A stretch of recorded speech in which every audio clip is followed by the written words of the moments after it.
It's Tuesday, October 29th. I'm Matt Harmon. Welcome to the Yahoo Fantasy Forecast presented by Spectrum. It is a hell of a day to talk ball. Before we dive into the People's Panic Meter, the guys you need to target on the waiver wire, coming out of Week 8 with Dalton Del Don, like we do here every Tuesday, we recap the Monday Night Football action. And I got to say, Steelers 26, Giants 18, kind of a ugly football game with between two, we'll call them weird teams. I enjoyed it.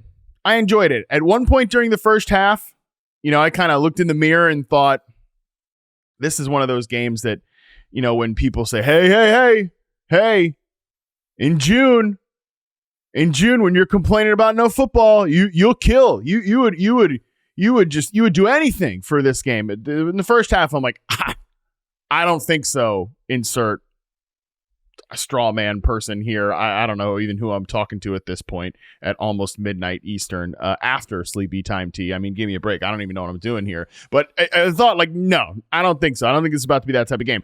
I will say, enjoyable. I enjoyed this one. A lot of weird things happened in this one. Let's start on the Steelers side of things, where I think we did get another pretty decent game out of Russell Wilson here, who goes 20 of 28 for 278 yards and a touchdown, 114.9 passer rating. This thing really opened up, especially on a 43-yard, just beautiful deep ball from Russell Wilson. Great route by George Pickens on this play. And you also saw Russell. I mean, the ball placement on this one, they pointed this out on the broadcast, Troy Aikman and Joe Buck, who still the best duo in the business right now. Really, I think Troy is ready for some better games. He's ready to not see Daniel Jones. He's ready to not find sick pleasure in this game like I did, but those guys are still killing it. Pointed out, great route by George Pickens, and that a lot of those underthrown moon balls last week, Pickens had to do the work. Russell on that one, I mean, he could have walked down the field and put it in George Pickens' hands, and it might not have been better ball placement than what they got on that one. So really another good game from Russell Wilson in this one, other than the fumble on the late scramble. I thought he was generally really sharp in this game. The run game is alive in Pittsburgh after looking like one of the most disappointing units. This run game has really come alive. Najee Harris validating saying the quiet part out loud last week with Nate Tice. 19 carries, 114 yards, 6 yards per carry in this one. They were just obliterating the Giants up front. And the Giants have good players on that defensive line, but they were getting smoked, moved off the ball. Najee Harris looked like he couldn't believe that some of those holes were that big in this game. Jaylen Warren, while he's not eating into Najee's carries, there's no reason for him to, because Harris is playing so well. He's stepping up to this challenge here. He does still look good, 5.1 yards per carry. I think we're starting to get the pop back with Jaylen Warren, who also caught 2 of 3 targets. Harris caught 3 of 4 targets. Russell has definitely, I think, brought the check down floor up for some of these players in this game. So weird game on the Steelers side of things from a George Pickens standpoint early on in this game. Listen, if you weren't watching the first half, you didn't see just some general weird George Pickens moments, including folks getting the 1 foot down twice is not the same as 2 feet. That Pickens touchdown that actually, there was another touchdown called back because Broderick Jones, who's such a problem for this Steelers team, by the way. If you're not into the weeds on offensive line play, Troy Fautanu, their rookie tackle coming back at some point this season, is going to make a big deal for this team, because my God, they really, really need to get Broderick Jones out of here. He had a holding play that called back a George Pickens touchdown later on in the game. Pickens is not able to get the second foot down in bounds. Should have got the second foot down in bounds. That touchdown's wiped off the board. And Mike Tomlin with a great emotional coach challenge after that. You can't challenge that play because it's already automatically reviewed. And Pickens was not even close to getting that second foot down. Tomlin still challenged anyways. That was pretty funny. I really, really enjoyed that moment from George Pickens and Mike Tomlin, even if it was a frustrating one. I mean, Pickens, come on, let's get that foot down. So Pickens is 4 for 74 here. His evening could have been much better. Still think that he's got a nice connection rolling with Russell Wilson. All right, let's go to the Giants side here. My God, the Giants. I mean, at one point in this game, I tweeted out the screenshot of it about 5 minutes and 14 seconds left in the fourth quarter. The Giants were 5 of 13 on third down with an average of 10.2 yards to go. If you're new to football, welcome. It's a great time here watching football. It's a hell of a day to talk ball, by the way, if you didn't know that. 10.2 yards to go is pretty pathetic because on first down, it's 1st and 10. Drives start on 1st and 10. So the Giants are averaging 0.2 yards fewer on third down than where they started on first down. Not great. If you watch this game, you could tell why. Number one, penalties left and right. I mean, this is an offense that has no margin for error, cannot afford mistakes. And they're taking just ridiculous penalties left and right, continually just pushing themselves backwards, going the wrong direction, and just sacks. I mean, Daniel Jones takes 4 sacks. He loses 27 yards on those sacks. Felt like it could have been worse. Jermaine Illuminor, God bless him, he asked to line up one-on-one against TJ Watt. He paid for it in this one. TJ Watt took him to task. Alex Highsmith also had a bunch of great moments in this one too. So Steelers were dominant on defense. They have an identity. They continue to lean on that. But I will say quietly, we did get some good offensive performances from players here. They really started spamming the one thing in the passing game that they kind of do well, the New York Giants, just little quick, cheapy out routes to Malik Neighbors. He ends up with 7 catches for 71 yards on 13 targets. I do remain a little concerned about Neighbors reaching the same ceiling that we saw in some brief moments this year with how bad the offensive line is at this point, because like I've said on the show a lot, Daniel Jones going to be a functional NFL quarterback when he is protected. You saw on nights like tonight that nobody hits the panic button faster than Daniel Jones, and just everything goes to hell as soon as there's any sort of pressure on him. So just not sure we're going to continue to see those like big Malik Neighbors weeks until we get something going there. Elsewhere in the passing game, justice for the Wan'Dale Robinson hate. We can update the tracker here on YouTube. 5 catches for 30 yards on only 5 targets. All roads lead back to Darius Slayton. Keep saying it. They try to get away from Darius Slayton. He remains their most interesting downfield receiver at this point. He went over 100 yards in this game. I do like that they're at least trying to push the ball downfield. The problem is they just do not have enough time to do it. Really bummer note on this game too. We talked about this on the data dump last week with Sal Vetri that, Sal brought up, look at the playing time data between Devin Singletary and Tyrone Tracy. Are we starting to get like a flippening here? And we did. We saw tonight that the answer was yes. That was not hey, we're easing Devin Singletary, the veteran, back in. No, they're trying to unleash Tyrone Tracy, and he was absolutely being unleashed in this game. 20 carries, 145 yards, and a touchdown. That touchdown run, he showed a lot of juice. He also chipped in with 2 catches on 3 targets. But again, late in this game, he hit his head on the turf, and he was taken into the locker room. So you got to keep an eye on his status. But when he's out there, he clearly looks like the feature back for this team. There are some interesting young players on this Giants team. I just think that the vibes have to be atrocious in New York right now. You look. I was joking with our buddy Frank Schwab, colleague here at Yahoo on Twitter, that I think the only person maybe who wants to be watching the Giants in primetime less than us is their head coach, Brian Daboll. I can't imagine that Daboll is enjoying coaching this team. I don't think he believes in the quarterback. They're one of the most frustrating teams. Obviously, Daboll is culpable in that.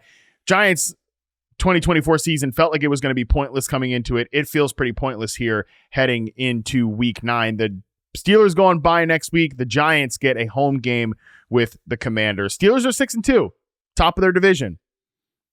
Hey, you run the football, you play good defense, and you get safe, reasonable quarterback play. That can still be a winning formula even in today's NFL.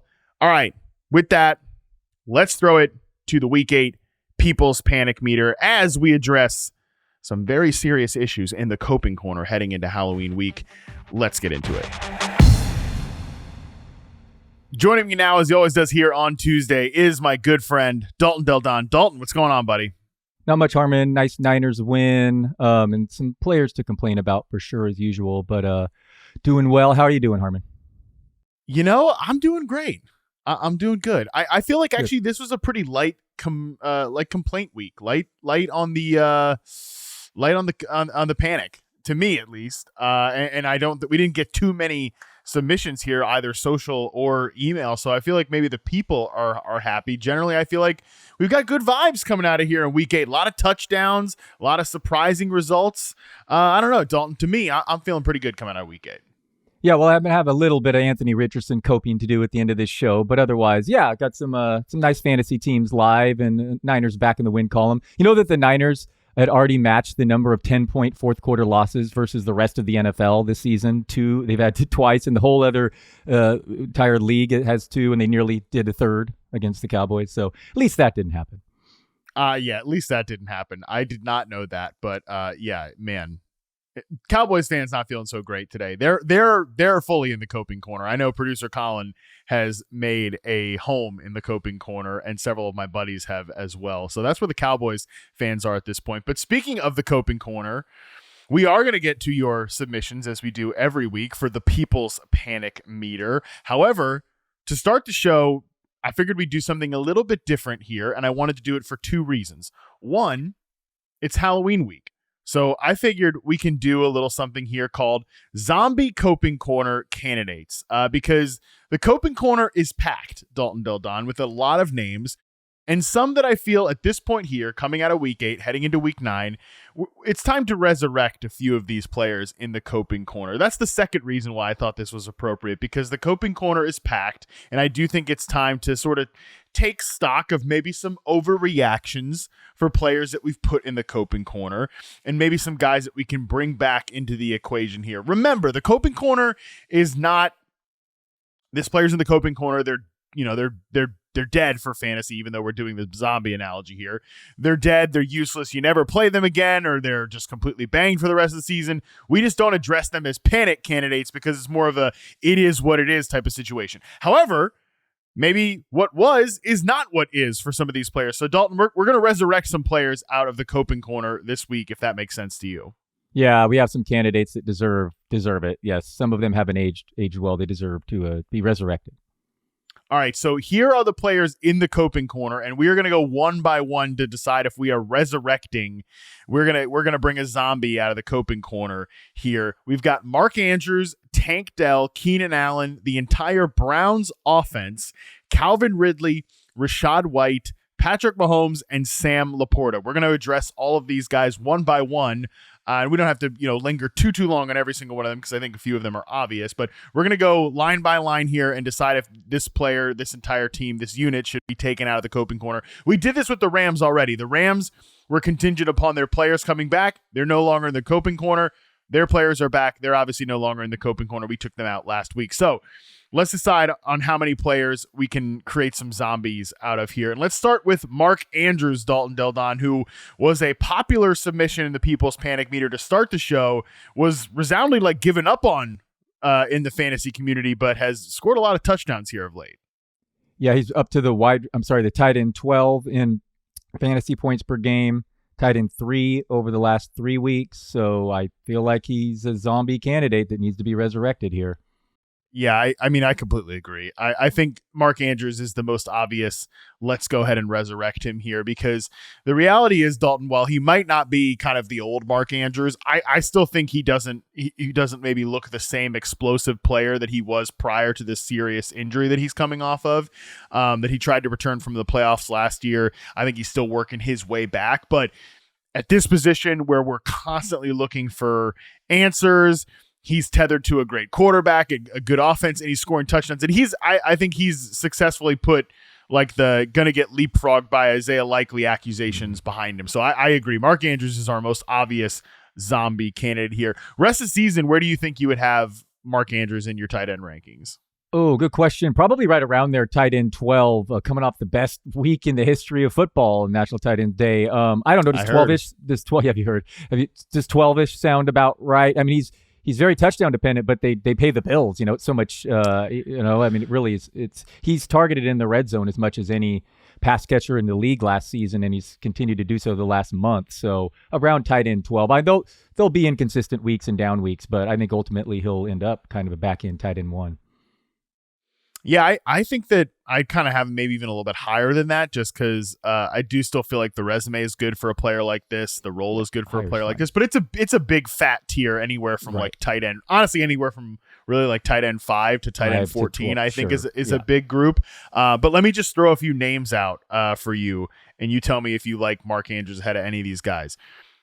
Tucker Kraft, David Njoku, Hunter Henry, Dalton Kincaid, Cade Otton. Would you rather have Mark Andrews or any of those guys? Yeah, maybe over, say, a Henry, just because the offense is so much better than especially if May has to miss time. But that's right around, I put him at the back of that range, but consider him in the same tier, willing to believe he could outscore them any given week. But probably behind all those guys you said. Comfortably in Njoku. I mean, he's just looking at so many targets. Yeah, and Njoku's a beast. I think Cade Otton is a guy that I might rather have than Mark Andrews at this point, which is after the usage that he got. But I think I'd rather have Mark Andrews than like Dalton Kincaid at this point. Just that's crowded target tree and all that stuff. But yeah, that's kind of the range that we have him in. So he's definitely a guy that needs to come out of the coping corner. Mark Andrews has been resurrected. He is no longer in the coping corner. How about Tank Dell? Again, he scores a touchdown. Great touchdown catch. Picture perfect touchdown there. We're probably not going to have Stephon Diggs on Thursday night. As of this recording, the kind of rhetoric around Stephon Diggs was he is still being evaluated. That's what D'Amico Ryan said. We've said that Tank Dell is a fantasy starter when Nico Collins is not out there. Obviously, if Diggs is not out there, he's still a fantasy starter. But does he remain a coping corner candidate just kind of based on the expectations coming into this year? Tough matchup against the Jets this week, but then some possible shootouts against the Lions and Cowboys. I'm more curious your thoughts here because Dell is clearly not the same player he was last season. At home, just 4 targets last week with Diggs leaving mid-game, no Collins. But that said, number one receiver on Houston now until Collins returns. We simply have to remove him here because he's going to be ranked as such, right? I mean, he's going to be. If the number one receiver on Stroud, I feel like he's going to be an expert consensus rank top 25 wideout just because of that projected volume. So, but again, I'm curious your thoughts because he didn't earn the targets last week with the opportunity, and he just does not look physically like he did as a rookie. This is why I'm hesitant to remove him from the coping corner, like what you just said there, because I agree with you. And we've said just because he's in the coping corner does not mean you're never starting him. Same with like Rashad White or Sam Laporta, for examples, like these guys, but it's about the expectations. And I'm concerned that we're going to get a situation where Tank Dell goes out there and he is a consensus ranked. He's been a top 25 consensus ranked player with for Diggs, a while. And that's with Diggs. So I could see him getting launched up there to I don't know, wide receiver 12 of everybody's telling you about the per route stats from last year. And like we've said on this show all year, he doesn't look right. He still doesn't look right. So I'm almost tempted to keep him in the coping corner because I don't want to hear him in the people's panic meter next week when he comes off of a disappointing Thursday night game. Against the Jets too. It's a tough matchup. I have Tank Dell on a fantasy team. I am starting Tank Dell on one team. That's it. I'm going to start him because that's what I'm telling you people to do out there. You should probably start him, but don't be surprised if he comes back with another 58-yard game and a touchdown. And it worked out in fantasy, but he's still not the same Tank Dell, if that makes sense. Yeah, totally fair assessment. I leave it to you to however we want to, categorize him. Yeah, I think we keep him in the coping corner. I don't think he's quite zombie candidate. Now, if he comes out and he looks great against this Jets team and he puts up his first true, real deal big game, maybe we retroactively zombify him. Hey, Thursday will be Halloween night. So within the rules that I'm making up about the game we're playing right now, he can still become a zombie on Thursday night if he has a real deal big game and looks great doing it. So that's where we're gonna leave Tank Dell in there for now, but we reserve the right, again, with our fake rules here and our fake game on our fake show. We reserve the right to pull him out on Thursday night if that happens. Let's go to another one here. Keenan Allen. I think this is a pretty easy one. He probably needs to remain in the coping corner. Yeah, Dunze came out of the rookie bump by and led the team in first read target rate. Allen's miscast him. He's just not really. If the numbers are ineffective when he's been used in the slot this season, and he's the third peg on an offense that's not even help. Caleb Williams is not capable right now of helping more than one receiver at a time, it appears, and Keenan Allen's third right now. So even if he gets healthier with this heel, I'm all for leaving him on here. Yeah, we'll address the Bears pretty early on in the people's panic meter. So for now, yes, I think Keenan Allen is a guy that needs to stay in the coping corner. I can't imagine a scenario where he's necessarily coming out. This one I think is a great conversation, and it fits very much in our theme here. The Browns offense, the entire Browns offense was placed into the coping corner because it simply did not make sense to deal with panic-related questions with Deshaun Watson under center because there's no need to panic. The situation sucks, and it was never going to get any better unless talk about resurrection, redemption, Jameis Winston under center. Suddenly we've got a Cedric Tillman in our lives. Us Elijah Moore truthers are having a moment. Jerry Jeudy even is contributing to this offense. You mentioned David Njoku is balling out. Is it time to zombify the entire Browns offense and take them out of the coping corner, Dalton Del Don? Yeah, definitely. And this was by no fault of our own. I mean, we had a quarterback switch here. Deshaun Watson averaged 170 passing yards in his 6 full games. Winston beat that through 2.5 quarters Sunday.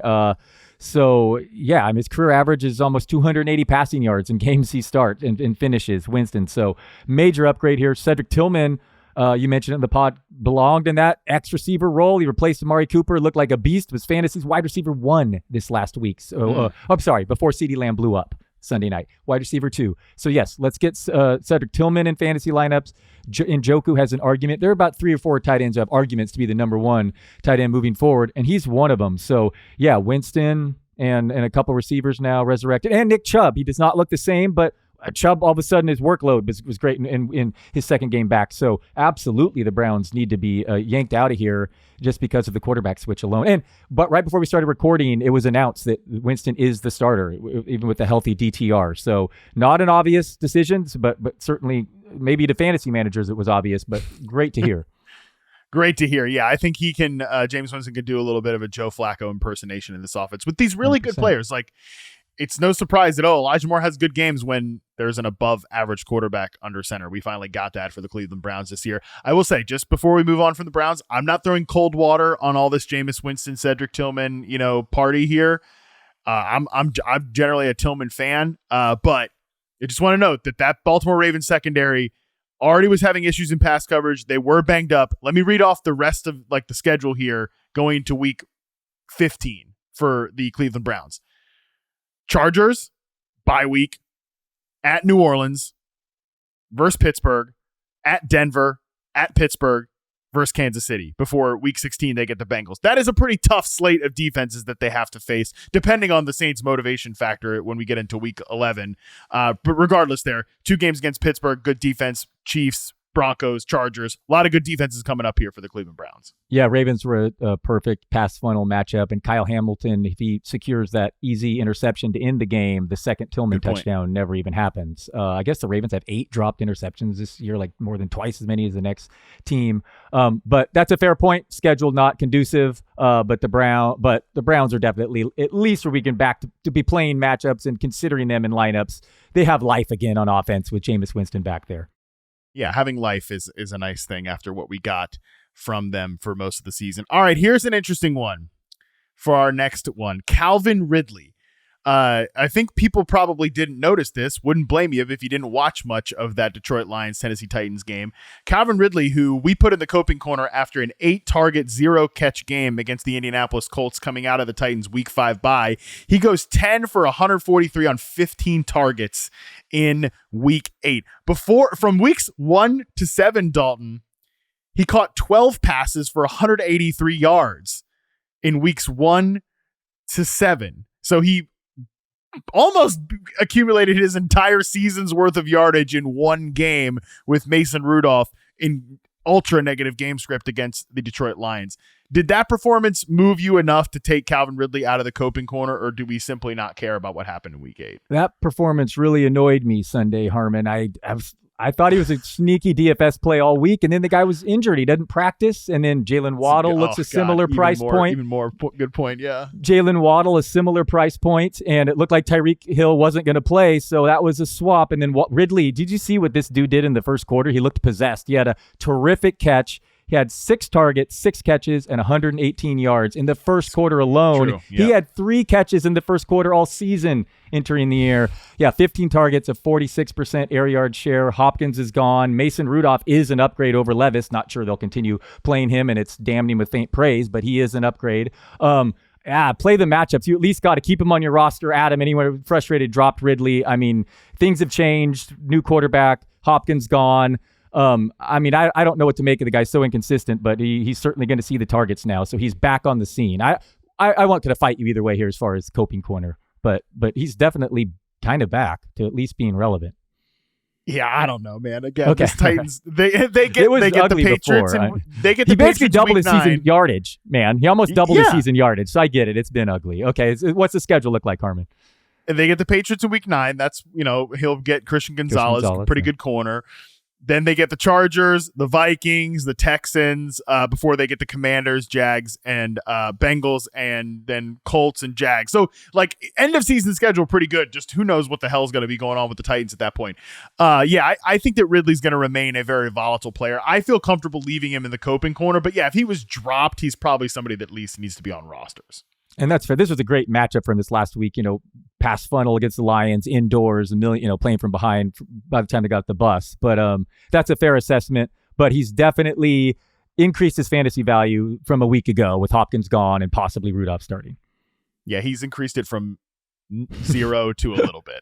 Sure. All right. And he also, do you see that one where he was the long deep catch later in the game and he cut toward the defender? If he had kept running, it looked like he had an 80-yard touchdown. I think Harditz tweeted it, but he literally cuts toward where the safety's helping. It's very bizarre, but it was a entertaining game. He was on pace for 500 yards after the first quarter.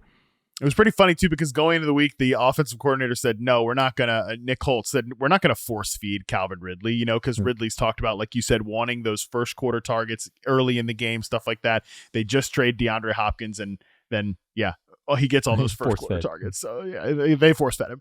All right, this next one's interesting. Rachaad White, coping corner, Tampa Bay Buccaneers running back Rachaad White. All that talk about Bucs wide receivers, well, Rachaad White was more productive in the passing game than most of them. He's been pretty productive in the passing game all year long. Is that role enough, Dalton Del Don, to take him out of the coping corner? Currently, he's running back 25 in points per game right now. Yeah, White lost a fumble on the opening drive, and then Bucky Irving saw immediately 2 targets the next drive Sunday. But White still settled back into the rotation. It was mainly Irving and White with Tucker a distant third. And without their 2 top receivers, you got to figure White is going to see increased targets. So it's an offense that's scoring points. The Bucs games are averaging 55.6 points per game this season. It's the DFS matchup to target.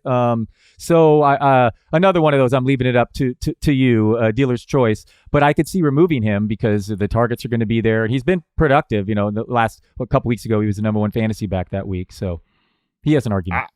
I think we take him out. I think we take him out of the coping corner because I think at this point, people are going to end up starting Rachaad White, and they probably should feel pretty good about it. I think he's kind of again, it sucks the way that it's happened because of these wide receiver injuries, but I think because of this, he has resurrected the thing that mostly makes him a good fantasy back, which is the pass catching juice. I don't think that's going away. But it was interesting to at least see Bucky Irving make some plays in the pass game too. Yeah, like I said, he was punished for that fumble. I think that did contribute a little there. But Bucky Irving looks really good, too, playing through that toe injury, still looking like that. So, man, that offense has been really fun, and I just so underrated that. Liam Cohen deserves a ton of credit. They still had a higher pass rate over expectation, above neutral without Evans and Chris Godwin. I mean, it's a fun team. I think Mayfield leads the league over the last month in both touchdown passes and interceptions. I mean, it's good stuff for fantasy. Yeah, he's truly on the Brett Favre plan right now is Baker Mayfield, which I think probably makes some sense considering who Baker is as a quarterback. Speaking of quarterbacks, next one up here, Patrick Mahomes. Patrick Mahomes gets DeAndre Hopkins. He gets his revenge game against the Raiders.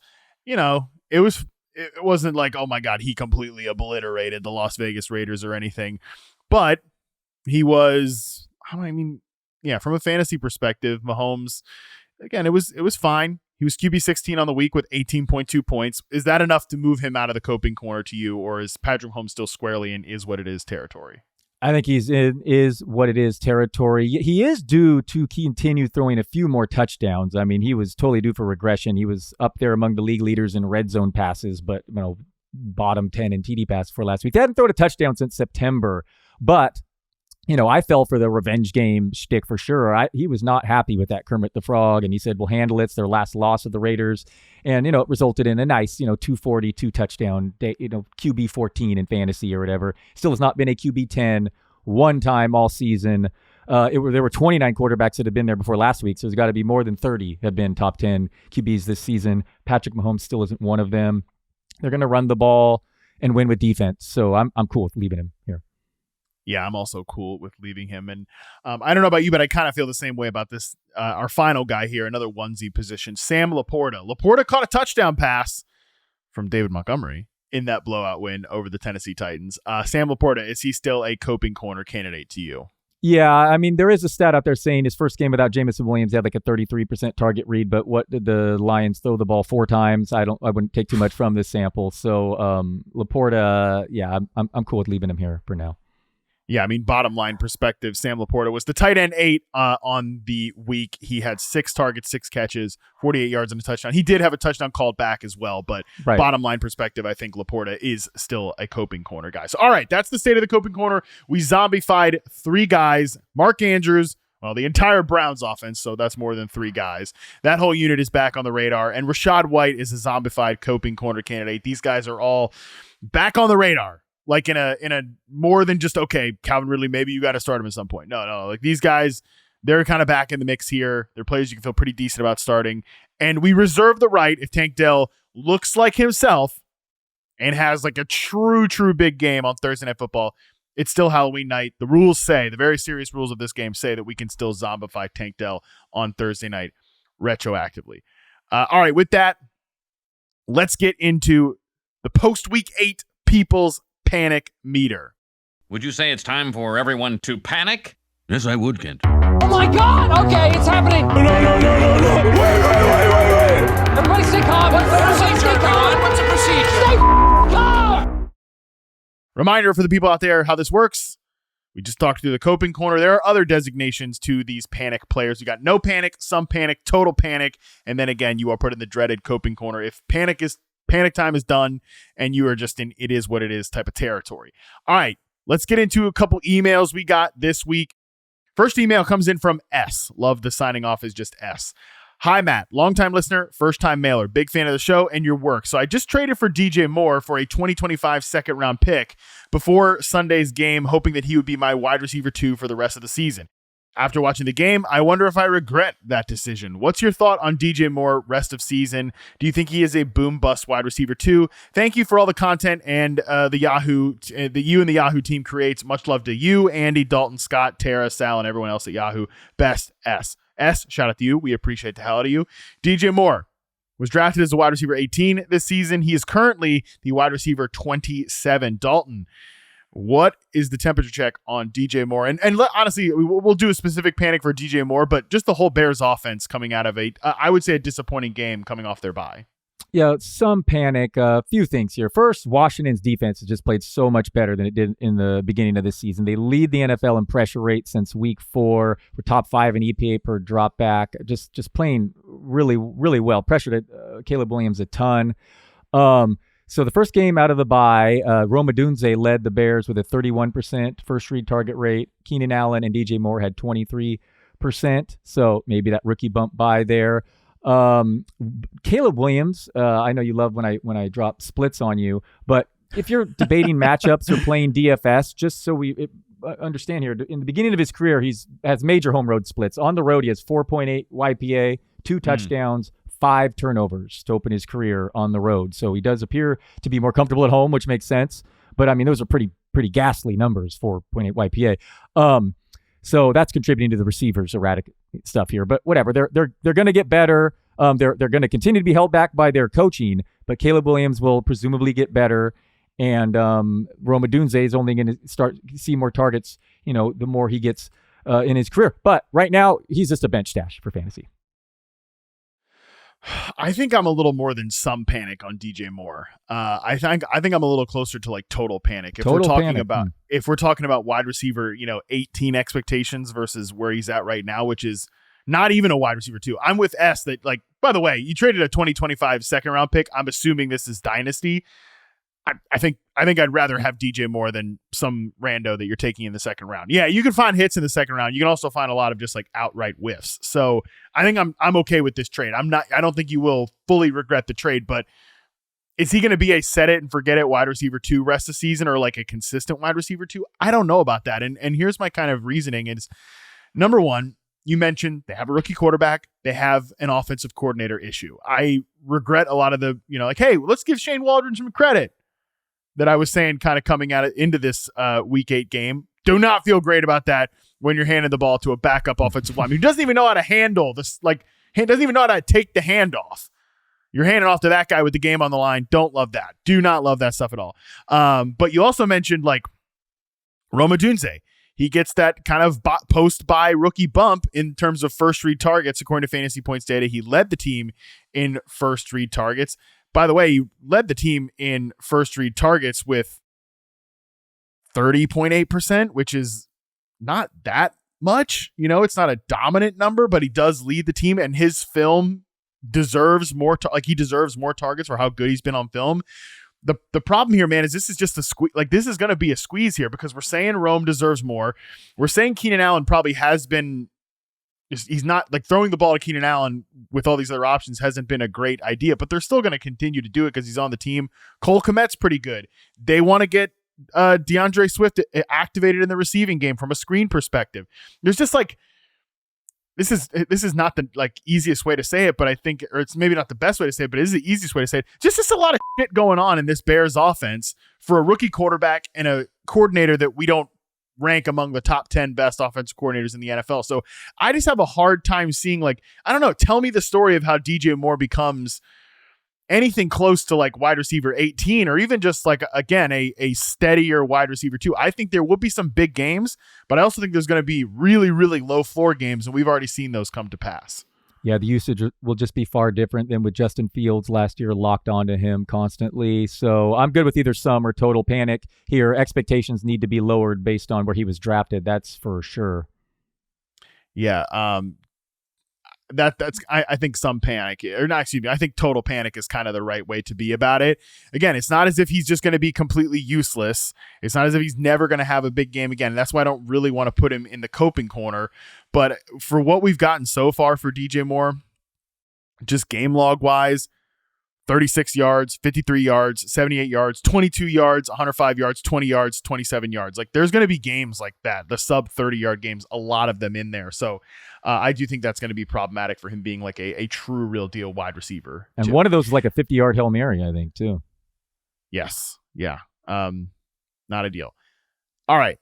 Let's move on to the next email we've got here before we take our first break. This was from our buddy Joey M, who's written us in before, and as he will address here. Hey, Harmon and company, I know it's tacky to complain about guys that cost me nothing in the draft or week 1 waivers, but indulge me.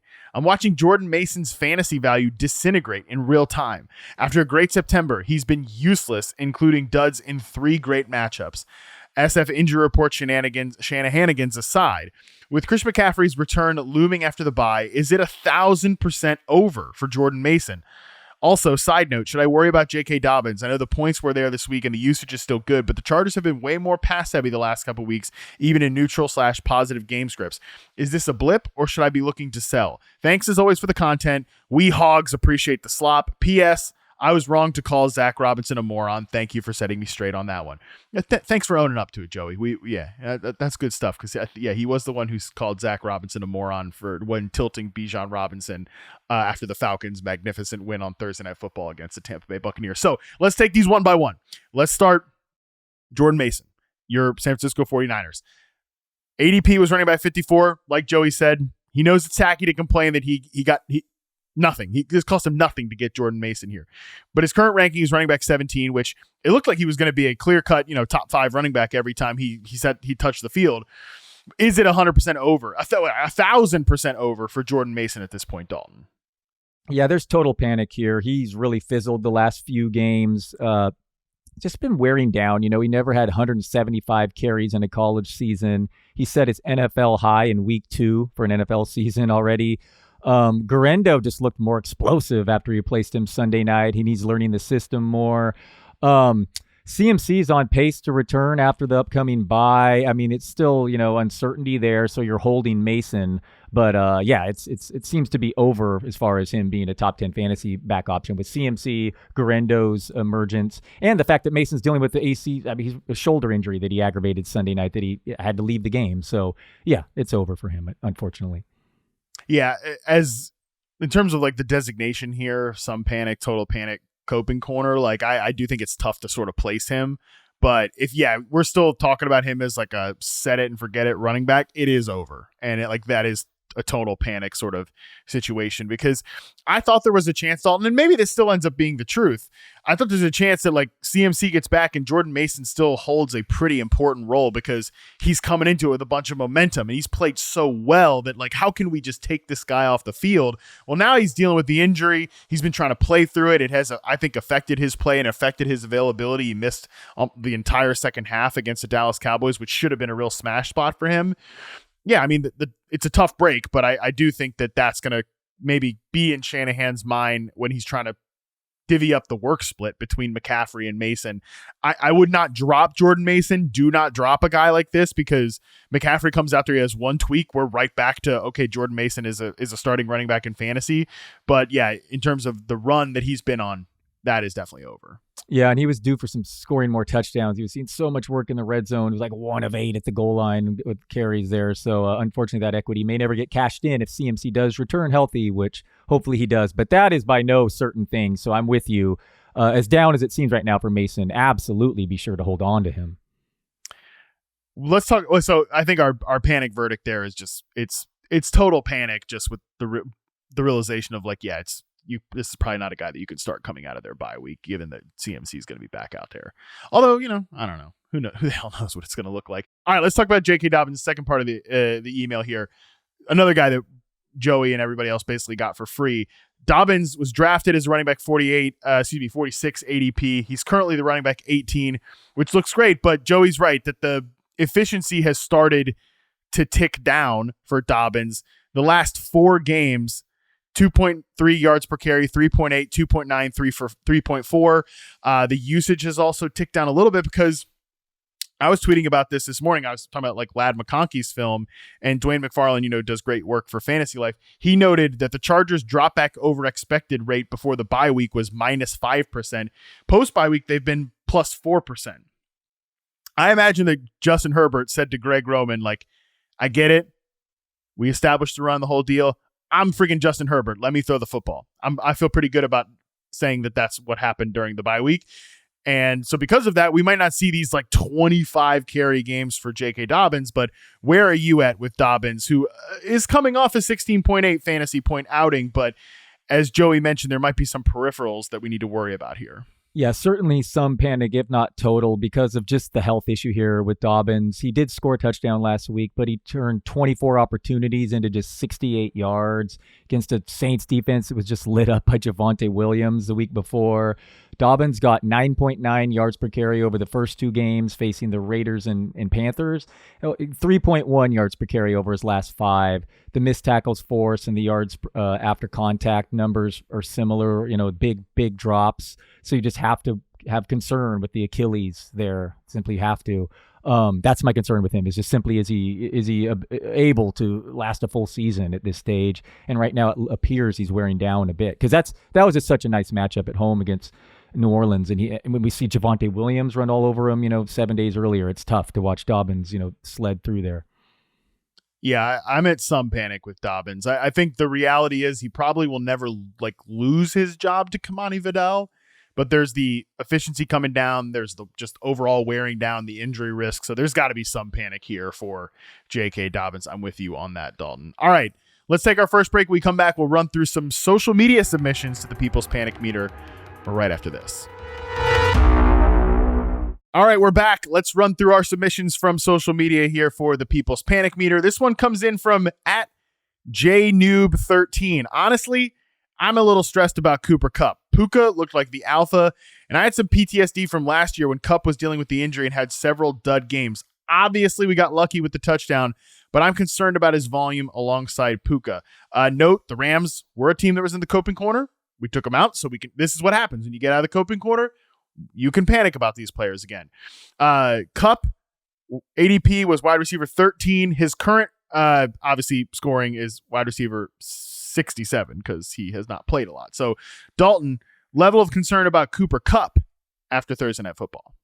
Not too much for me as long as he's healthy. And there are 2 games this season with Cooper Kupp and Nacua. The Rams have a 67% neutral situation pass rate, courtesy Pat Thorman. I would easily rank first. They led the NFL in yards per play when healthy last season. This is an offense that can easily support 2 wide receivers. I believe they were first in fantasy wide receiver usage last year. Maybe Kupp is the 1B to Nacua, and he's the wide receiver 14 instead of the wide receiver 7 or something. That's possible. But I think both are going to be top 15 options, and Switch having bigger weeks. That's kind of my expectation. But yeah, Nacua looked good out there and healthy, and Kupp took a minor back seat to him. But I just think the bigger concern to him is, can he stay healthy? I think he's locked in double-digit targets weekly.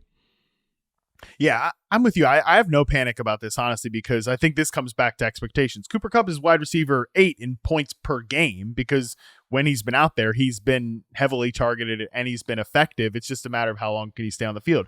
Going back to the expectation part of it, like, yeah, Puka looked like the alpha. Puka is the alpha, bro. Like, I mean, that is the truth. That's why one of these guys was drafted in the first round this year, and the other guy was drafted at wide receiver 13. And like, he was a good pick at wide receiver 13. This is what I said about these wide receivers coming into the season. I think 2 things were true. One, Puka Nacua had supplanted Kupp as the number 1 because he's just younger. He's more dynamic right now. And he's just in that point of his career. He's coming off a record-breaking rookie season, and he was, and the film backed up the stats. And my God, he looked so good on Thursday night against the Vikings. So don't have any concern about, was that a fluke? No. Like, that guy's a baller. He is the alpha of this room. But that can be true, and Cooper Kupp can still be a good fantasy option. Like, he's not going to be the wide receiver 1 overall. Like, when Puka got hurt in week 1 and they fed 21 targets to Cooper Kupp, the offense was really, really herky-jerky, and it looked like it was missing a dimension. Well, they got that dimension back. That dimension is Puka Nacua. He's a great young player for the Rams, but Cooper Kupp can still be an effective fantasy option. Like, I would say he's a wide receiver 2 rest away for me. Yeah, I mean, there really is an argument that you'd almost rather Nacua, because Stafford couldn't throw a touchdown pass until he got these guys healthy. Then he throws 4 of them. So, I mean, the offense is just going to score more points. And also, on the flip side, talking out of both sides here, though, but Nacua is also major injury risk, returning from that knee, too. Yeah. So it could be, a 1 quarter, and then we'll see another 20 targets for Kupp, too. So I think you're fine. Hold Kupp. I mean, he's just, as long as he's healthy, I think you're going to be fine with happy with his production. All right, so we're at no panic for Cooper Kupp. Let's move on to this next one. At DABK30, Javonte Williams, big dud in a smash spot at home. 11-point home favorites, scored 28, won by 14, led almost the entire game by 2+ scores. Still, Williams had 17-44 rushing, long run of 9, 4 of 8 receiving, 21 touches for 52 total yards. That was a tough one to read. But yeah, Javonte Williams, not a great week 1 outing. I was excited about Javonte Williams. I will take the L. I was wrong about that. I thought he was going to have a monster game against the Panthers. He was my keys to winning player last week. So apologies to Toyota for I'm a Toyota guy. Okay. I drive a Toyota Tundra. I embarrassed Toyota by calling Javonte Williams my keys to winning player last week. So I feel, if anyone feels pissed about it and ashamed, I feel ashamed about Javonte Williams not coming through at a big spot. 21 touches. Stop giving me that look, Dalton. I'm flogging myself for the sponsor here, and who doesn't even sponsor this show, this particular episode. So I'm sure I'm going to get in trouble for saying all this. Anyways, 21 touches for 52 yards against the Panthers. Next up, he's got like the Chiefs and the Ravens. When are you ever going to feel confident about starting Javonte Williams again, who was drafted as a running back 26, current ranking still running back 31? Yeah, sometimes the players get it wrong, not you, Harmon. And they just, what can you do? Universal top 15 start last week. Everyone had him ranked as such, and it was such a good setup. I mean, game script played out exactly as we thought too, but super disappointing. And I was with you recommending him everywhere. last week. Javonte Williams has scored a touchdown in just one game this season. The Broncos were quietly phasing him out in that Tyler Bidet game before Bidet suffered that injury. I mean, he was the losing the first string work to him. Audric Estime has a couple fumbles. That's helped him, and it's a nice setup with Sean Payton, seeing those targets. But Williams has not returned the explosiveness from that multi-ligament surgery. No one's starting him the next 2 weeks at Baltimore, at Kansas City. That's for sure. He belongs on benches. So, yeah, there's total panic for me with Javonte Williams. Is he a coping corner candidate? We could move him to coping corner, sure. Yeah, I mean, if you can't rely on him at home against the Panthers, who are allowing the most fantasy points to opposing running backs by a significant margin, then you can never really trust him. I'm good with coping corner. Yeah, let's put him in the coping corner just because he's gonna absolutely he's gonna crush it next week against the Ravens, because that will make no sense. I know. That's just how fantasy football works. That's just how it works. By the way, producer Colin in the chat said, can someone explain to me this whole running up the score thing? The Broncos only scored 28. Yeah, Colin, they only scored 28. You know how many times the Panthers have scored the 28 or more points in the last 2 years? Once. So 28 points is running up the score on the Carolina Panthers because they can't score 28 points. It's not. I'm with Colin that the running up the score thing is stupid. Like, they're not, but that's what it's an insurmountable lead. I mean, 28 points. The Panthers with Bryce Young can't score 28 points. You score more than 14 on the Panthers, you're running up the score. But it's not just running up the score. It was just kind of how Sean Payton trolled, right? A fake 60-yard field goal up 28-7, I believe, is what happened. And then they had a double pass, Cortland Sutton throwing the ball. I mean, that was the funny part, right? I mean, that's why Jay Sehorn confronted him afterward. I mean, Payton's just trolling in a 28-7 game in the fourth quarter against an offense, that can't move the ball. But yeah, I found it entertaining. Sean Payton, he's something. Sean Payton also said after the game, like, well, that wasn't a good offense that we faced, so we know we're gonna have we're gonna have to. And he's right. Like I said, 28 points against the Panthers. This is the Panthers points this year. 10, 3, 20. Oh, they did score 36 in Andy Dalton's first start, so my bad. 24, 10, 27, 14. Like, yeah, that's the one time, and then they did it last year once with Bryce Young. They scored 30 points against the Packers. That's it. That's the only time they've cleared 28 points. So you scored, yeah, that is running up the score on the Panthers, but I agree. And they tried to score 35. I mean, Sutton fumbled going into the end zone. I mean, they were, a foot away from running it all the way up to 35. But yeah, this Panthers team is in not great shape. 35 points. I mean, forget it. That Panthers are never scoring 35 points. Okay. This text comes in from @DK, a bunch of numbers. I needed a starting running back. My wide receiver room was overstuffed. Before this week's game, I traded Khalil Shakir, because I had Amari Cooper also, for Chase Brown. I also have Zach Moss. How screwed am I? Chase Brown, running back 33, was the ADP. He's currently running back 25, so he's beating that, but couple of blech games the last couple weeks. I don't know why you'd want to have both Bengals running backs on your team. I never like doing that, especially when this isn't a pure backup situation. These guys are kind of splitting the work here. I don't know. I'm a little concerned about the Bengals offense overall, particularly the run game at this point. Yeah, I mean, I like the idea of trading for Chase Brown's upside in that offense, but the usage skewed more towards Zach Moss, so this is going to be a headache for the manager trying to decide whom to start. And it's a good matchup, maybe both at home against the Raiders this week, depending on your alternatives. But it wasn't great to see the usage flip there. And as for Shakir, I don't think you're not gonna lose a league winner there. He's still battling Amari Cooper and Keon Coleman, but I believe the stat is he's secured 75 of 83 Josh Allen targets. Harmon, that's insane, that efficiency. But I think Chase Brown actually has more upside. It could be a difference maker than Shakir. So I'm actually okay with this move. Are you at no panic or some panic? You gotta have some. Brown. You gotta have some panic because the usage tilted back to even in Zach Moss's favor last week. So there's some, because it was definitely going his way up until recently. So some. Yeah, I think I'm with you at some panic there. All right, next one is at Rick Savoy, I guess 31. CJ Stroud. I keep playing him over Purdy and keep getting disappointed, costing me some wins. I'll have to bench him after Purdy's bye week. The offense just hasn't been as explosive as expected. CJ Stroud ADP QB 7, current ranking quarterback 15. For comparison wise, Brock Purdy's ADP was QB 13. He's the QB 5 in current scoring right now. Dalton, I'll lead this one. Like I'm almost tempted to put CJ Stroud in the freaking coping corner, because like if Tank Dell's there, like CJ Stroud should probably be there. And yeah, I mean the offense is not as explosive as expected. They don't have Nico Collins, man. Like they're not gonna, as long as Nico's not there. Now Diggs might be gone. Like yeah, they're not gonna be what we thought they were gonna be, and they have bigger problems than just the fact that Nico's not out there. Or should I say, they have other problems in addition to the fact that Nico is not out there. But yeah, I don't see a scenario where Stroud is suddenly going to whip it around into QB, like a top 5, top 7 type quarterback. So I'm a little tempted to throw him in the coping corner here.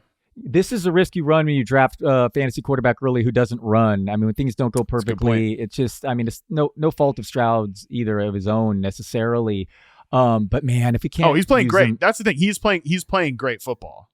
You can't use him in fantasy though, and at home where he really excels against Indy, not just a beatable defense, but time of possession and the amount of plays when you're facing AR, all in his favor last week. Of course, he did lose Diggs mid-game, and maybe Dell's compromised, and obviously his splits with and without Nico Collins are dramatic. So I'm with you with Stroud. I'm willing to put him there. And as for my guy Purdy, remember preseason I said one of these years he's going to finish with 6 rushing scores, and people scoffed and laughed. He has 3 over the last 2 weeks, Harmon. 3 TDs on the ground of the last 2 weeks, is tied for Jaden Daniels for the NFL lead in quarterbacks rush for first downs this season. My guy Brock Purdy, hopefully Debo can return healthy after the bye. You're ranking Purdy ahead of Stroud easily moving forward, and hopefully Nico Collins comes back. He can't return soon enough. It's as simple as that. We need Nico back. By the way, this is not the way I wanted to be right when I said 1 week in DFS, Tank Dell will have the highest salary over Diggs and Collins. This is not how I wanted to arrive at that. I forgot you said that. No, but you were. Hey, we got there. I think Stroud is a coping corner guy, unfortunately, just because I think it is what it is. It's definitely how we define CJ Stroud's season at this point. I did laugh at your guy Brock Purdy in the post-game interview with NBC. He's just like, they asked him, did you plan on running like that coming into the game? And he's like, no. And George Kittle like, yeah, he did. Yes, he did. He was egging him on. Purdy's a little bit. I really like Purdy. I'm generally a Purdy fan. Let's not be so cliche in these post-game interviews, Brock. Let's show a little personality, okay? A little too aw shucks for me. Yeah, he's very aw shucks, no doubt, a question. But that's why we love him. But yeah, I don't think you're getting too much out of him. There's enough controversy in that post-game interview, Harmon. Yeah, that's a good point. Okay, I was like, what are you talking about? Right, that whole thing. Okay, quickly moving on from that. At Waiver Wire, Cy says, Jaylen Waddle, he seems to have not gotten the Tua return bump. Are Devon Achane and Jonnu Smith cutting into his targets? Jaylen Waddle, ADP, wide receiver 19. Current ranking, wide receiver 67. Not gone well for Jaylen Waddle so far this season. And yeah, he dropped an opportunity to have a potential downfield catch in this one. He's also seemingly losing usage to Devon Achane, who's just one of the most productive receiving backs in the league when Tua's out there. We know who Tyreek is. Yeah, I'm a little worried about the Jaylen Waddle stuff. Where are you at? Yeah, like I said, he's dead to me after using him over Ridley in DFS last week. Bad drop that killed a drive too. Always banged up, injured in practice seemingly every other week, or if not every week. In all seriousness, he's going to be fine, but it's just more like a wide receiver 20 to 24 range. Back in wide receiver 2 for me. The Dolphins' pass rate shot way up expectedly with Tua back, because they were the most run-heavy team aside from Malik Willis starts, without him. And yeah, Achane's become a big part of this offense as far as a pass catcher. And I think the targets are going to remain there. But Tyreek Hill battling an injury, what if he actually does miss a game? And suddenly we're all ranking Waddle as a top 15, top 12 guy again. So we're just going to lower expectations of those who thought he could break out and have a better season than last year. It seems to me it's going to be more of the same with Waddle, just taking a second, third in the pecking order in Miami's offense, and it'll still result in some spike weeks.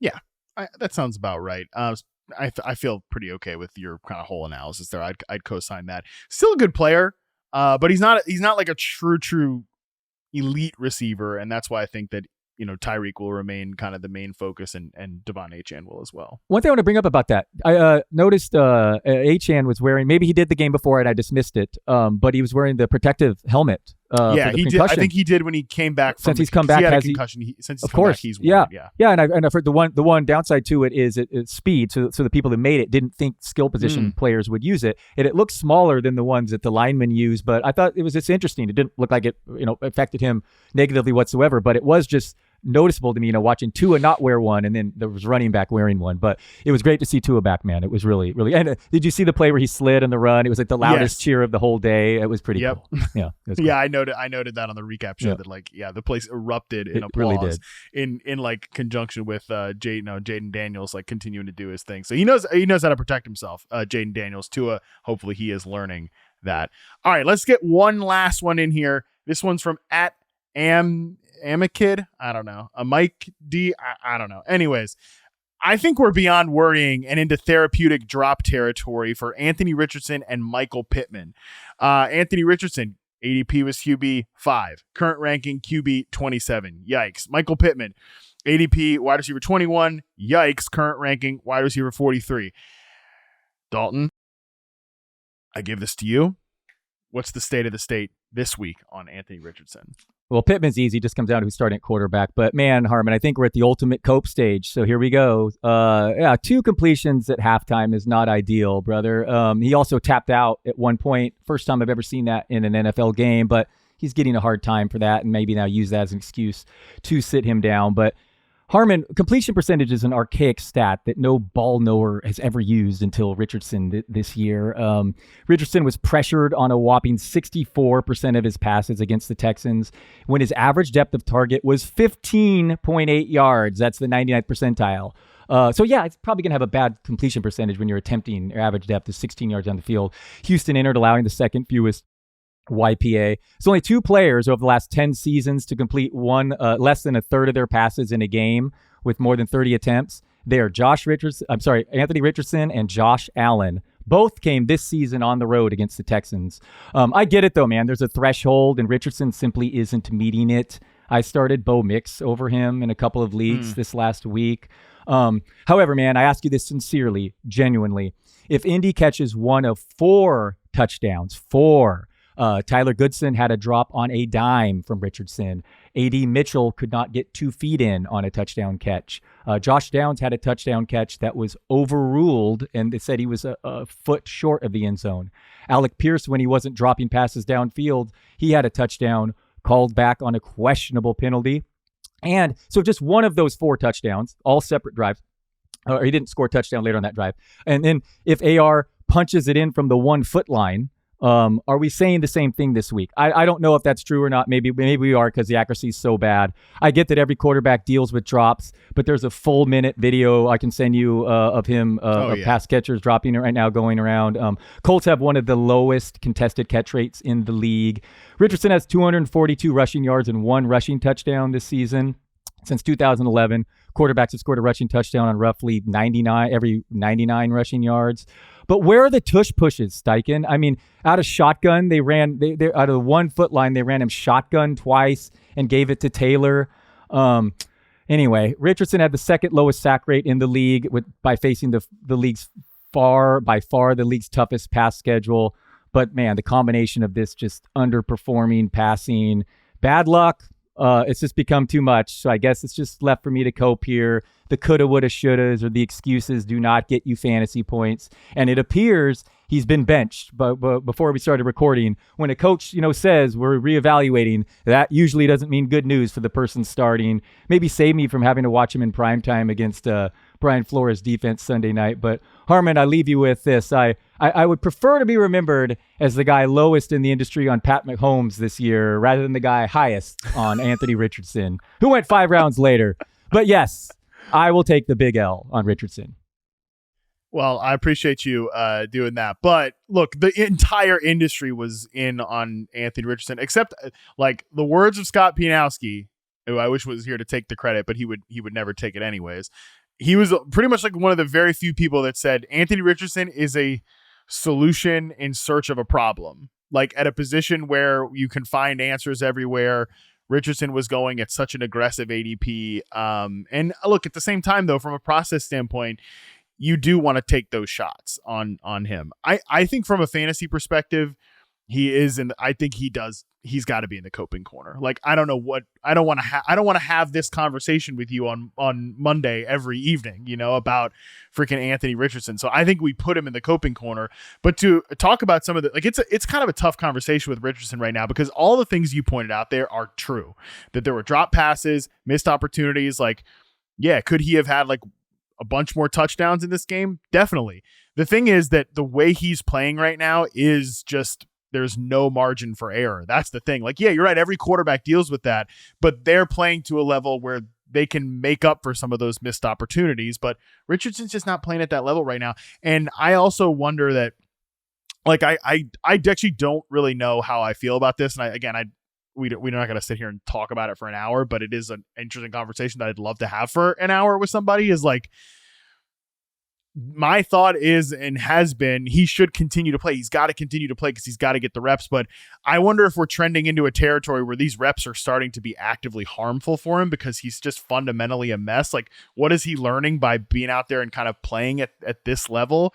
Even if I do think he's not necessarily as bad as the stats indicate, are these starting to become harmful reps? I almost wonder if Joe Flacco wasn't on this roster, would we even be having a conversation? Because we wouldn't see like, oh, right, all these receivers are pretty productive when somebody else is out there. Like, what's the point of benching Anthony Richardson to get blown out in the first round of the playoffs with Joe Flacco as your quarterback? Like, who really cares? What's the point? But again, at the same time, are these becoming harmful reps? Like, because I would say that his confidence and his composure in the pocket is starting to decrease, when that was like probably his best trait as a rookie, was sack avoidance and general operation from the pocket. I do think that is getting actively worse this year, which that's sort of my concern. He was the second best at avoiding sacks entering last week. I know he took a bunch last week, so maybe that destroyed it. And Houston's a great pressure team, but only Jaden Daniels was better entering last week, which is crazy since that was his big problem in college, was pressure to sack ratio. For what it's worth, he's been amazing at avoiding sacks before last week. And again, facing by far the toughest schedule too. So I'm tired. I hope put him in the coping corner for one. We can't talk about him when he's on the bench, so no problem. Steichen's going to make that decision for us. Two, I'm tired of it too, and the excuses. I sound like I'm making excuses. It is what it is. He didn't produce, and he's very inaccurate. It doesn't help that all these drops and had a tough schedule, and it's just frustrating. It's just funny that he had a little margin for error, with Flacco there, and then have these things happen, and now it's going to result in a bench. And I can see both arguments that all these other Colts want to win, and you're hurting the rest of the team, and especially if you think if he's taking a step back by being out there, then that's a whole nother argument. But then the other side of the coin is, he's going to grow from the bench. I mean, that was his 10th career start last week. Yeah. And his numbers compare the same to Jalen Hurts' first 10 starts with Steichen. So I think it's a little crazy when you make this guy early pick, and he's the youngest starting quarterback in the league last year. I mean, this is your future, man. Who cares? As you said, maybe you sneak in the wild card and lose by 30 points. I mean, but again, I'm a little biased because I want to root for him in fantasy. Let's just put it this way: I'll be drafting him again next year. I'll draft it again next year. I mean, the upside's so there, but I didn't take enough into account the risk of just how raw he was, and I knew I backed off him before and ranked him lower when Flacco and stuff in the preseason. I knew that was bad news when Flacco was just an alternative there for Steichen, because again, as you said, if Flacco didn't exist, would we even be having this conversation? Yeah, if Sam Ehlinger was the backup, we're not benching Anthony Richardson. But yeah, that's if like Richardson isn't, if he's even just playing, the fact we saw Flacco do well in this system with these receivers is part of the issue. Like I said, it's more of a complicated discussion than we have time for. But yeah, the fact that like Ryan Kelly, the Colts' longest tenured player, the veteran center, was out here talking about like, that was just a tough look for him to pull himself out of the game on that third down because he was tired. It's not great that you're having that conversation. I almost kind of wonder if they're going to use that as an excuse to like sit him down for a game or something like that. That's what I alluded to on the beginning of my diatribe. But Flacco getting a whopping 6.6 yards per attempt this year. Exactly. Like Flacco's been fine, but like you should probably be shooting for more than fine. You also got to wonder if ownership's going to get involved, and like that's why we're having this conversation. Again, really complicated discussion with the Richardson stuff, but I do think he belongs in the coping corner, simply so we don't have to have this conversation with Dalton. For no other reason. For no other reason. I'm literally losing sleep over here. People give me a hard time. It is what it is. I'm sorry, buddy. It sucks. But again, from a process standpoint, this is the archetype of fantasy quarterback you're going to want to bet on every single time. And I'm with you. If he's starting next year and people give him the "I got burnt last year" discount, probably not a bad late round pick. And I like the guy. I mean, I like that he was truthful in that answer, honestly. I mean, maybe it's silly, but it's like he could have just made, he was hit on his hip. Like believe me, I'm watched too much Anthony Richardson. But he was hit on the hip. I'm like, oh, there you go. It's hurt. But no, he full on tapped out. Like he went like this and kept doing it. I'm like, is he doing what I think he's doing? Okay. And then he got, just admitting that he was tired and needed a blow. It's pretty funny. And it was a run play on a long 4th and goal but it was in the red zone. He tapped out in a play. Never seen that before. No, can't say I've ever seen that before. All right. So Anthony Richardson, coping corner. This is the state of the coping corner right now. Tank Dell, Keenan Allen, Calvin Ridley, Pat Mahomes, Sam Laporta were in prior to this week. They did not get zombified out.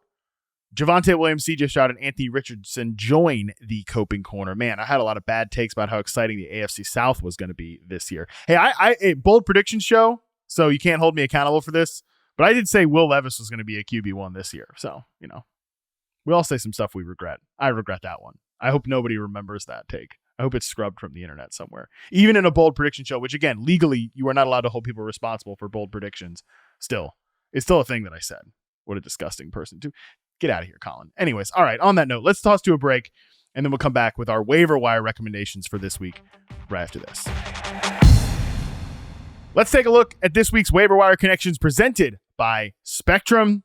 Dalton and I have a large, medium, smaller priority player to recommend off the waiver wire this week. I would say, Dalton, this is not the greatest waiver wire week in the entire world. Not a ton of screaming, get this guy, except for one player that we will talk about here. But Dalton, give me your small priority player off the wire this week. It's especially thin when you beat me into the dock and take the first 3 too. Stealing my guy Cedric Tillman, who I implored you all here on this very show last week to pick up, and apparently no one listened. Widely available. Still, all right. Knows ball.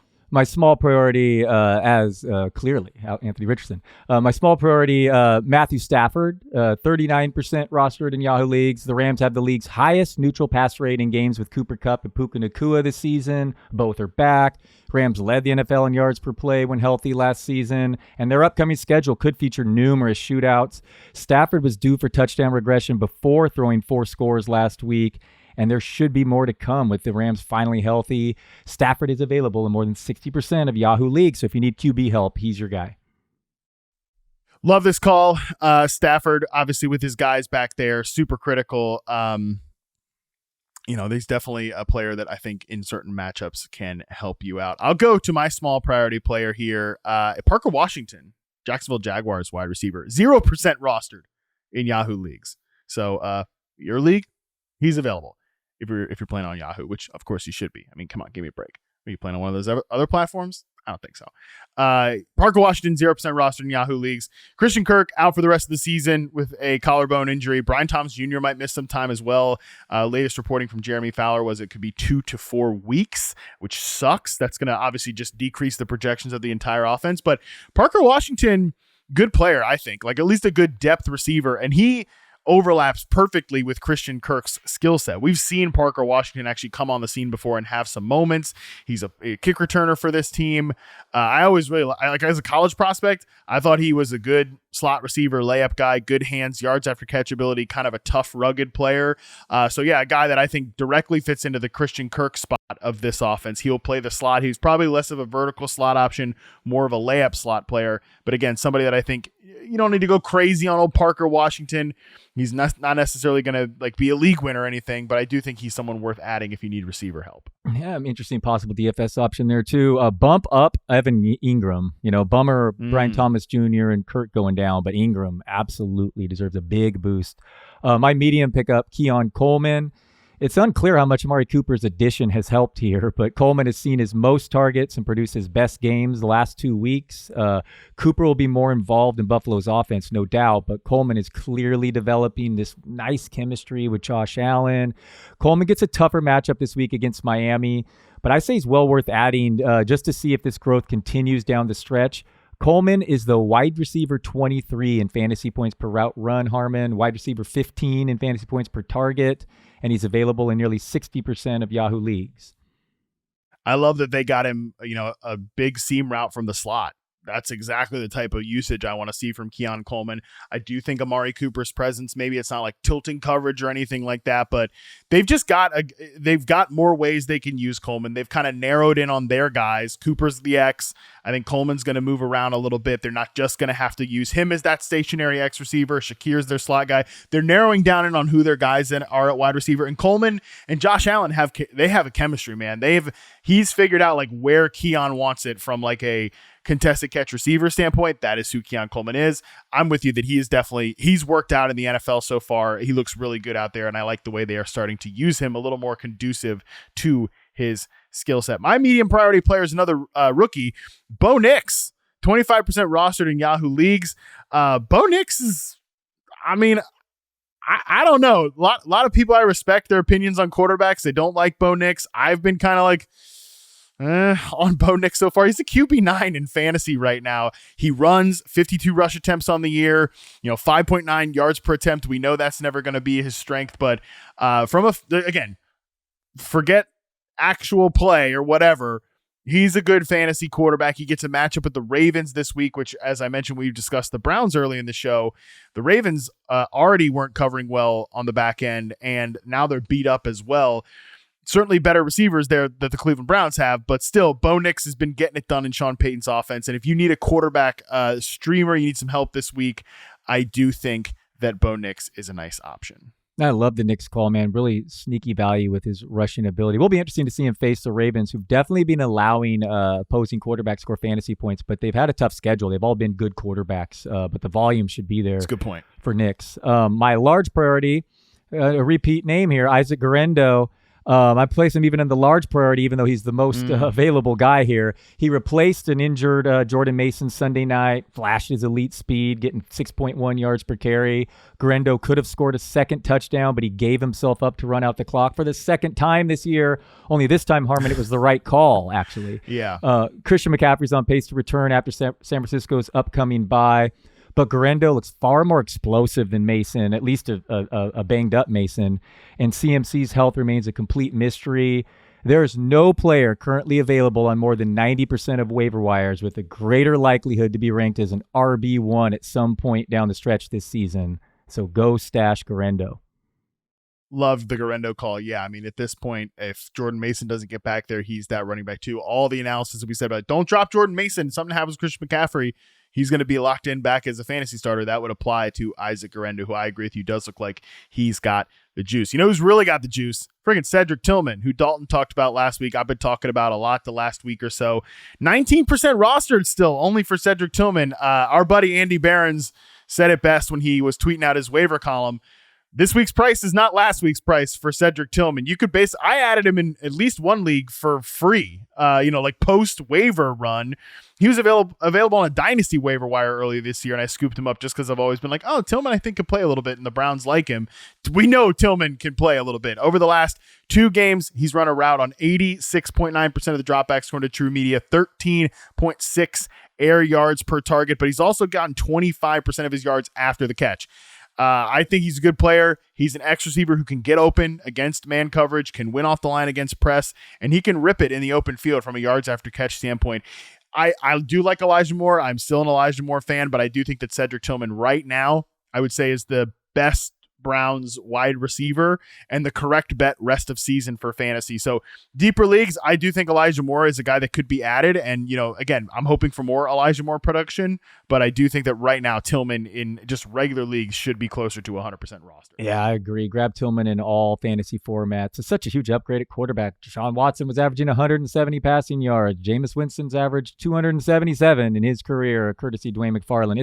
It's an important thing, man. The quarterback getting that yardage, so there'll be more to go around. Even if Njoku leads this team in targets, it'll be Tillman right behind him. Judy just doesn't get it done, man. I'm really interested in Cedric Tillman down the stretch. All right, this has been the Waiver Wire Connections on the Yahoo Fantasy Forecast presented by Spectrum, and that is going to do it, Dalton, for this episode of the People's Panic Meter. we covered a lot, man. Coping corner zombies, state of Anthony Richardson, a lot of things on this podcast. So I appreciate you, buddy, for flying with me on this one. I appreciate you even more for letting me cope. Hey, that's what this podcast is for. This is for coping. This is the people's panic meter. This is the coping corner.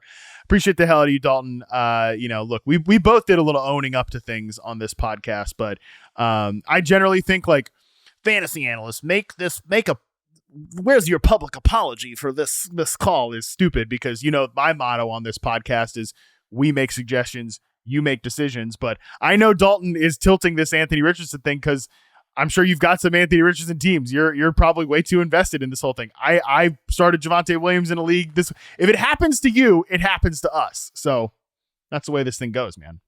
Yeah, I appreciate the therapy. I do need it. Yeah, not only my own teams, but I get more, frustrated that I recommended it to others as well. It's very, and they let me hear it too. But yeah, man, predicting this stuff is hard, dude. It's, the Dolphins allowed the fewest passing yards per game. Kyler Murray had averaged 170 yards all year. So naturally, he throws for 330 against the team that's allowing the fewest. I mean, it's just, this stuff is just, and as you said, Javonte Williams, book it. He's going to blow up in Baltimore next week, man. Stuff's tough. 100%. Yeah, and if it was easy to predict, this game would not be fun, and nobody would listen to content. And look, if you're the type of person that thinks like, oh yeah, Dalton and I are here with our crystal balls and we're about to tell the future, this is not the podcast for you. And frankly, if there's somebody that is advertising that podcast out there, congratulations, they're lying to you, because that's just not how this thing works. So look, we're here, we're having fun, we're enjoying in this season with all of you guys, and I hope you guys are out there too. Not too much panic, not too much coping, but a lot of enjoying the football this year, because I think the football has been great this year amid a lot of chaos and injuries and some just wild stuff along the way. That is going to do it for this episode. On Wednesday, Sal Vetri joins me as he always does for the post Week 8 Wednesday data dump. We tell you the stats you need to know heading into Week 9. Until then, we are out.